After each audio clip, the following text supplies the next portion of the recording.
So today we're going to learn how to make a Vanda Orchid, and if you have the Petal Crafts set of Vanda cutters, you'll receive 3 cutters and a silicone veiner.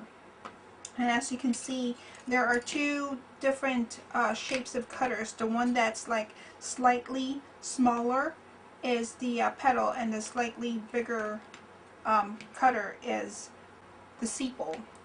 And they're slightly different in shape as well. This one has more of like a squarish shape, and this one is very small and circular in shape.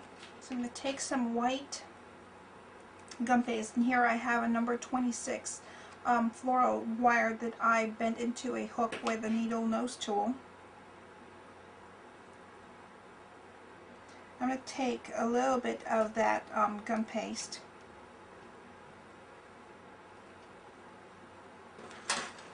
and measure about 1/4 to the smallest Gumpaste, so you know exactly what size I am going for. So that's the 1/4. I'll take that piece of Gumpaste and roll it into a ball, and then on a slight teardrop, just like so, kind of like making a bud. Then I'll take that wire that I hooked previously, and I'm gonna brush a little bit of my gum glue on it. Make sure that that hook is really tight, because we're just dealing with a very small component here. And I'm just gonna insert that into the narrow end and take that and make sure that it's nice and close. Just pinch it all the way to the end so it's nice and close, like so. Alright, so I'll take the wider end of it. I have a number 8 piping tip, and I would score that that tip of the wider end and basically pinch it with my tweezer so it forms into almost like a beak.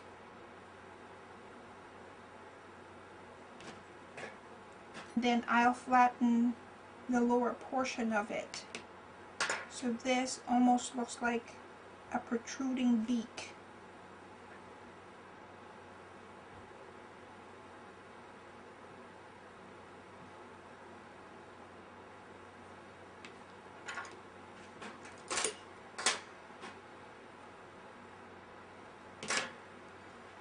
Okay, so you see how it looks like a small bird's beak. I'm just gonna make that deeper. Okay, so you let that dry for about 24 hours. So I'm just gonna, this is just a really small Gumpaste that I'm gonna flatten with my rolling pin, and then with a cutter that is kind of like, almost like a ghost shape, I'm gonna cut a part of it.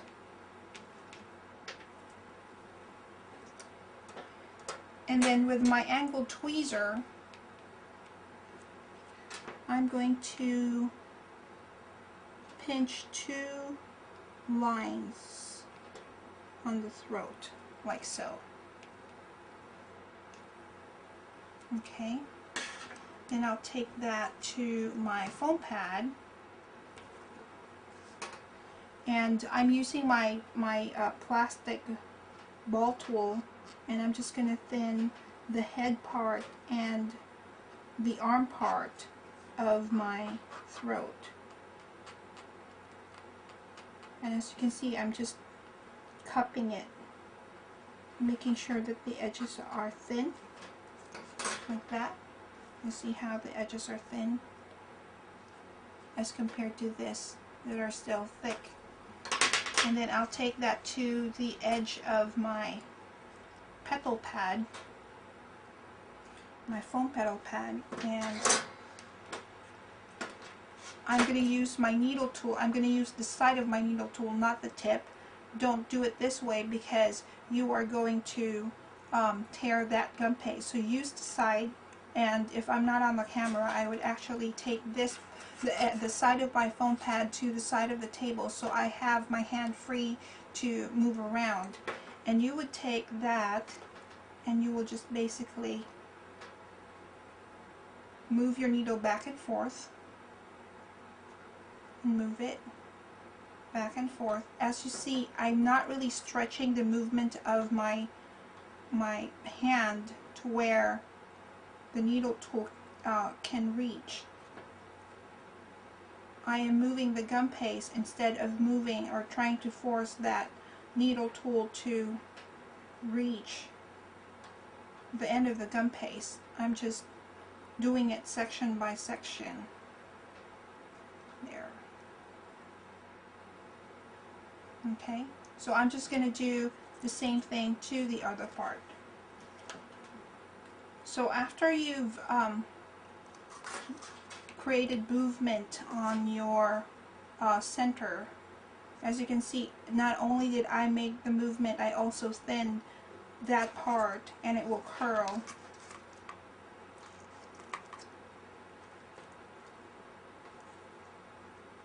And create movement to the throat. You take your dried beak part and brush a little bit of gum glue all over it.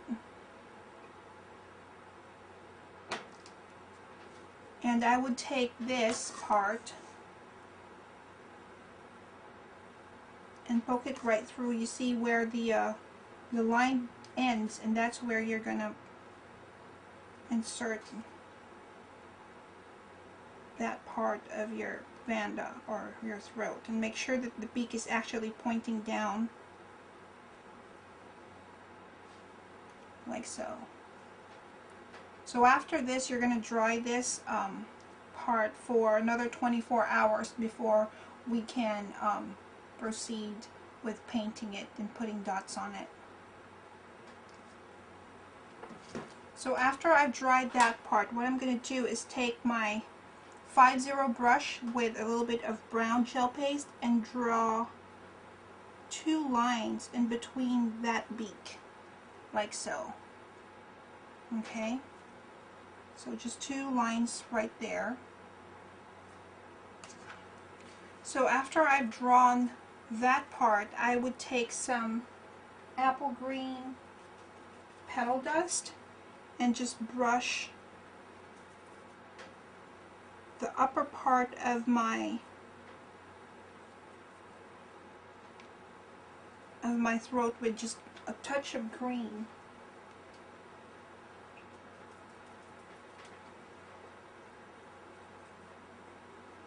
You can use apple green or lime green petal dust. Let's see here.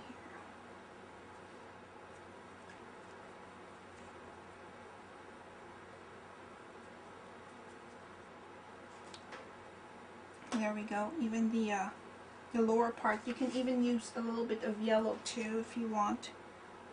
And just like the Cymbidium, if you've seen our Cymbidium video, the throat part of the Vanda, I always do it in white. That way I can, because the throat of the Vanda has different shades.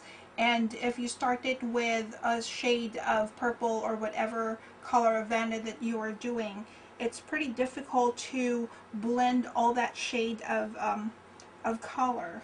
So I always would start with white.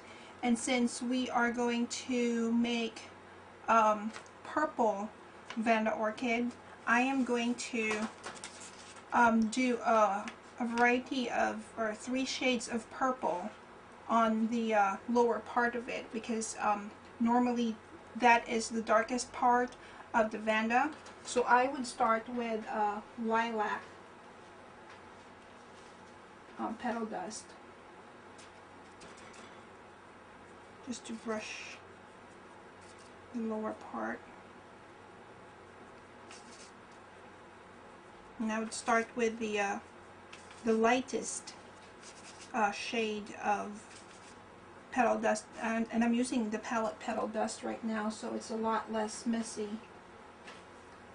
So you just get the lightest shade of purple that you have on your palette. Then I would move to a darker shade. This is the African Violet.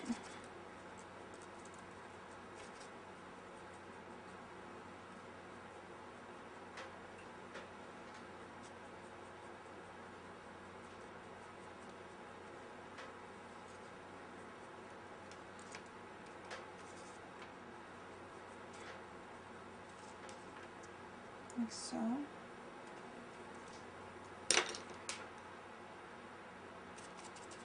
So I have the aubergine dust, and I'm just gonna, just a touch of it right on the very bottom part of the throat, just to give it that different shades of purple. And normally the tip of the Vanda is normally the darkest shade. So if you're doing a purple Vanda, then you would make it really dark purple. You can even use a little bit of black on the bottom of the throat, just to give it that shade. And here, as you can see, I also made this other one in deep pink, because I'm later on when we assemble the flower, I'll show you how it's assembled, and I'm doing the pink one. So this is the throat that I made for it, and I made the upper part yellow instead of green, so you have an idea of how it looks like. Okay, so to make the petal and the sepal, I'm going to roll a piece of my purple Gumpaste, or whatever color of Vanda you wanted to make.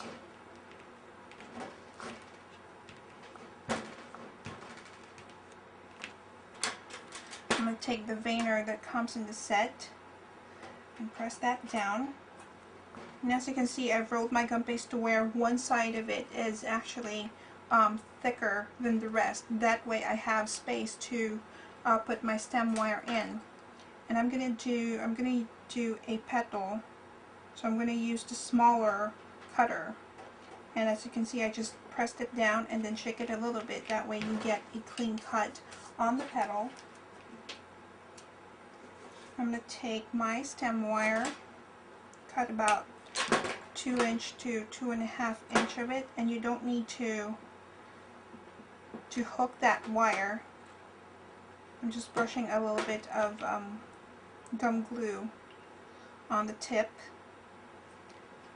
and you take that petal, put it in between your thumb and your forefinger, and insert that wire to about 1/4 of an inch in.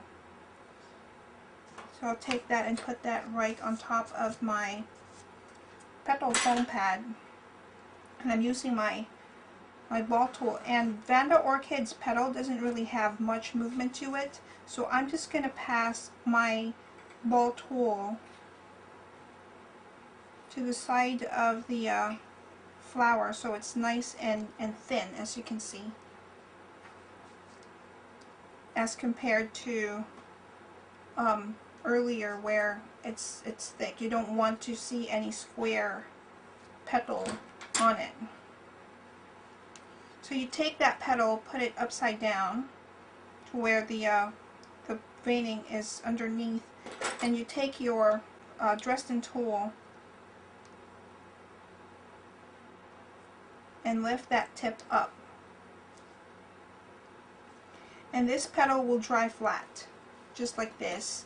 on a piece of foam so that the underside will also aerate and the whole thing will dry up. Okay, so this is the petal part.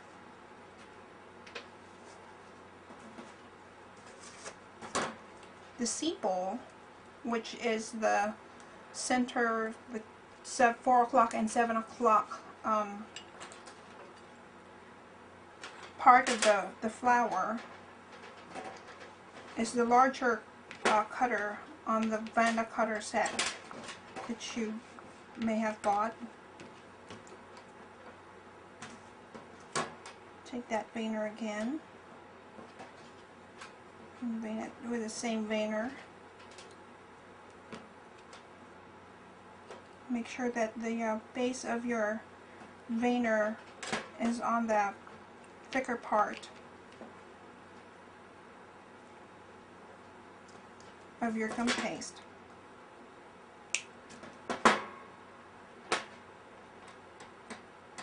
Brush a little bit of glue on the tip again.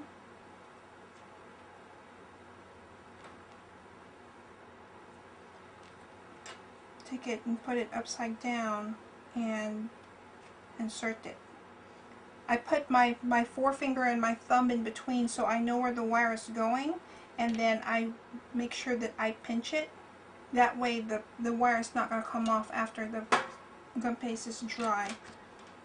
Take that on my petal pad, and I'm holding my ball tool like a pen and basically just outlining the edge of the sepal or the petal. That way I don't erase any of the veining on the gum paste. So I take that, and as you can see, most of my ball tool is also on the foam pad. That way I don't erase that, because if it's like right here, you erase all that veining that's on the edge.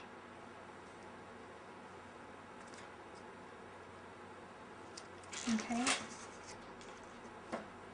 So again, I'll take that Dresden tool and I'll tuck it underneath and lift it up. So this time, as you can see, that tip is going forward, whereas the petal that we did earlier is going backwards. See the difference? So you're going to make 3 of these, no, sorry, 2 of these and 3 of these per flower. And it just dries flat on a piece of foam. And since on the, just to refresh your memory, on the throat part we used green on the upper part, so we're going to use green on the base of the of your sepal or your petal as well. So I'm just going to use some apple green or lime green petal dust here, and I'm just going to dust. As you can see, I'm not going anywhere further than the first quarter of the petal or the sepal. And then I'm going to take some African violet petal dust and start dusting the edge. As you can see, I'm just scraping the edge of the petal.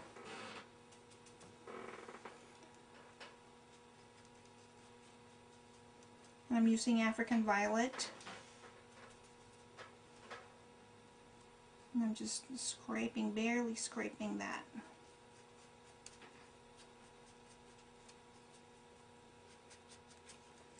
Towards the green part.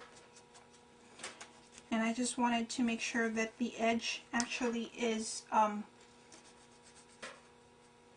darker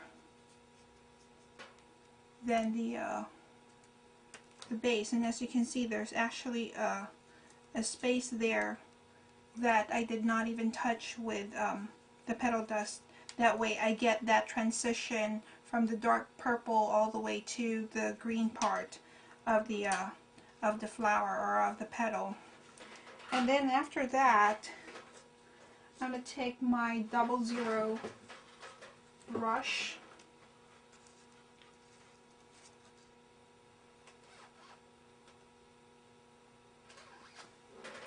And paint some dots right on the green part, just small little tiny dots, random dots, some bigger than the others. There's really no pattern or rule to it, but I would contain those dots where the green part is.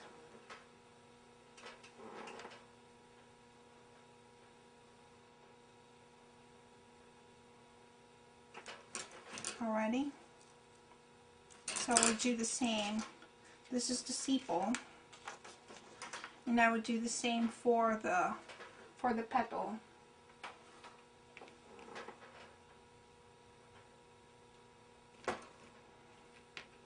Alright, so I'm going to do a little switcheroo here. So I have the pink that I've dusted earlier already.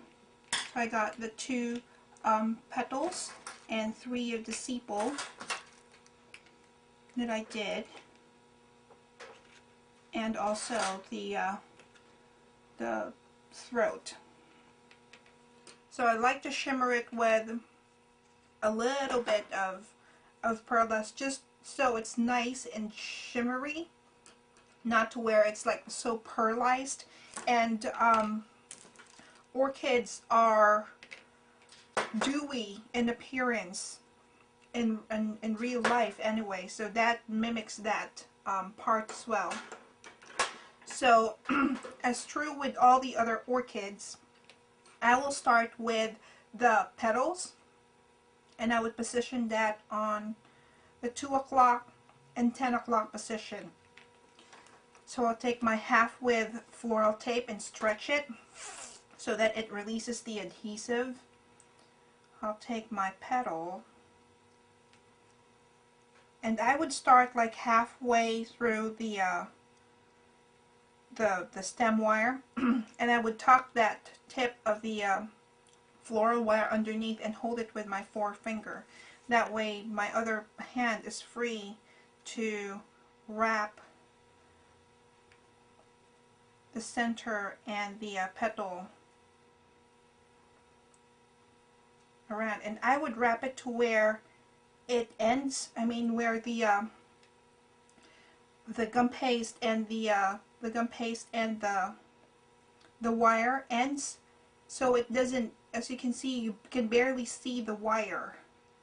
So you want it to do it that way it's like nice and secure, and it will not wiggle later on. And if you have to bend your petal, you have to hold it at the base and bend the wire instead of bending the petal, because you will run into the risk of breaking your gum paste. So for the second petal, I'll just go and wrap that twice. That way I can let go of that and it's free. My hand is free, it's not going to move anywhere. So that's the first petal that you have. And then for the sepal, the first sepal that I'm going to put in is right at the center, in the 12 o'clock position.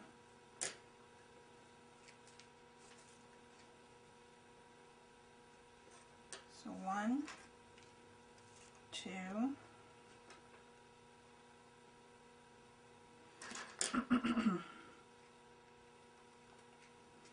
and then on the 7 o'clock and 4 o'clock position.